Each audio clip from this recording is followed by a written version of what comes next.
നമസ്കാരം. Village news T വിയിലേക്ക് പ്രിയപ്പെട്ടവർക്ക് സ്വാഗതം. ഇക്കഴിഞ്ഞ ദിവസം ബണ്ടി ചോർ കേരളത്തിലെത്തി. എറണാകുളം സൗത്ത് റെയിൽവേ സ്റ്റേഷനിൽ ഇറങ്ങിയ ബണ്ടി ചോർ പ്ലാറ്റ്ഫോമിലുള്ള ടീ സ്റ്റോളിൽ നിന്ന് ചായ കുടിക്കുന്നതിനിടയിലാണ് കുറച്ച് അതിഥി തൊഴിലാളികളെ കണ്ടത്. അവരോടയാൾ കേരളത്തിൻ്റെ വിശേഷങ്ങൾ ആരാഞ്ഞു.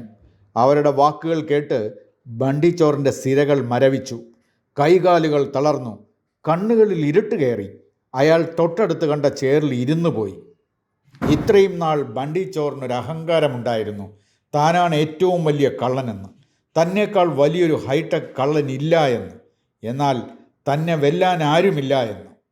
അതെല്ലാം ഒറ്റ നിമിഷം കൊണ്ട് തകർന്ന ബണ്ടി ചോറിൻ്റെ മനസ്സ് ശബരിമല സ്വർണ്ണക്കൊള്ളയിലെ ചോര താരങ്ങളുടെ പ്രതിഭാവിലാസത്തിന് മുന്നിൽ സാഷ്ടാംഗം പ്രണമിച്ചു പോയി. അറിയും തോറും ഏറുകയും അന്വേഷിക്കും തോറും വിന്യസിക്കുകയും ചെയ്യുന്ന ഒരു യമണ്ടൻ കൊള്ളയാണ് ശബരിമലയിൽ നടന്നത്. തദ്ദേശ സ്വയംഭരണ സ്ഥാപന തെരഞ്ഞെടുപ്പ് അടുത്തപ്പോൾ അയ്യപ്പ ഭക്തരെ ഒരിക്കൽ കൂടി മണ്ടരാക്കാൻ വേണ്ടി പിണറായി സർക്കാർ ദേവസ്വം ബോർഡ് വിലാസത്തിൽ തട്ടിക്കൂട്ടിയ ആഗോള ഉഡായിപ്പ് അയ്യപ്പ സംഗമമാണ് ഈ കൊള്ള വെളിയിൽ കൊണ്ടുവന്നത്.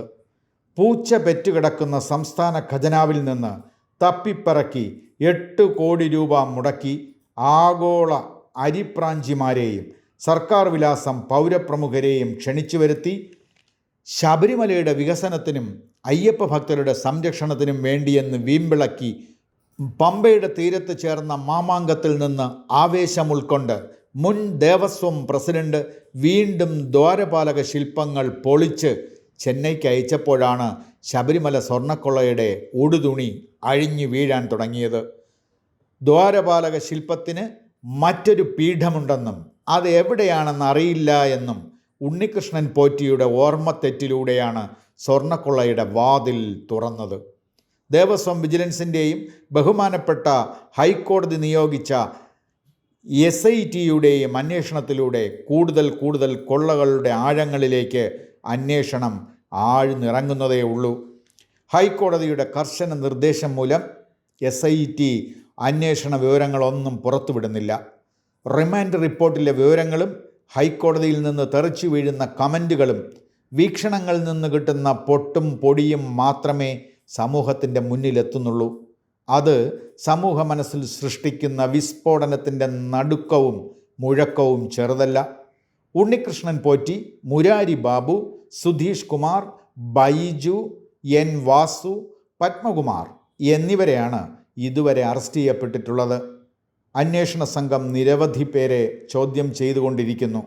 ഇനി ആരൊക്കെ അറസ്റ്റ് ചെയ്യപ്പെടുമെന്ന് അന്വേഷണ സംഘത്തിനും കോടതിക്കും മാത്രമേ അറിയൂ. മുൻ ദേവസ്വം അംഗങ്ങളായ ശങ്കർദാസ്, വിജയകുമാർ, പ്രസിഡന്റ് പ്രശാന്ത്, മുൻ ദേവസ്വം മന്ത്രി കടകംപള്ളി സുരേന്ദ്രൻ തുടങ്ങിയവരൊക്കെ അറസ്റ്റ് ചെയ്യപ്പെടുമെന്നാണ് പറഞ്ഞു കേൾക്കുന്നത്. എന്നാൽ ഇതിലൊന്നും അയ്യപ്പ ഭക്തർക്ക് ഒരു അത്ഭുതവുമില്ല. ഇതൊരു കാവ്യനീതിയാണ്, അയ്യപ്പൻ്റെ പകരം വീട്ടലാണ് എന്നാണ് അവർ വിശ്വസിക്കുന്നത്. ഇതുപോലെ ഒരു മണ്ഡലക്കാലത്താണ്, കൃത്യമായി പറഞ്ഞാൽ 7 വർഷം മുമ്പ്, അതായത് 2018 മണ്ഡലക്കാലത്താണ് ശബരിമല അയ്യപ്പ സന്നിധിയിൽ ആചാരലംഘനത്തിൻ്റെ അവിശുദ്ധ വിളയാട്ടം നടന്നത്.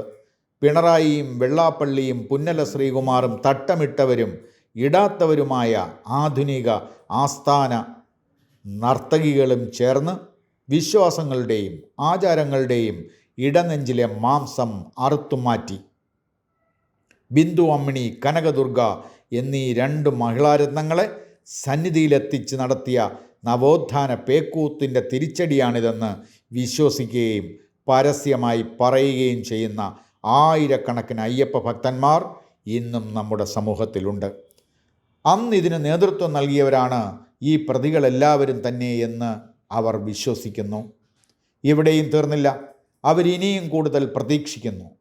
അന്ന് ഇതിന് നേതൃത്വം നൽകിയ ഇവരെല്ലാവരും വിലങ്ങണിയിച്ച് ഈ മണ്ഡലക്കാലത്ത് തന്നെ അവിടെ എത്തിക്കപ്പെടുമെന്നവർ വിശ്വസിക്കുന്നു. അവർ പറയുന്നതിലും ചില സാധൂകരണമുണ്ട്.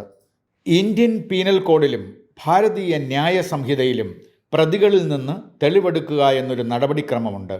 അങ്ങനെയെങ്കിൽ പ്രതികളെ എല്ലാവരെയും ശബരിമല ശ്രീകോവിലിന് മുന്നിൽ എത്തിക്കേണ്ടതുണ്ട്.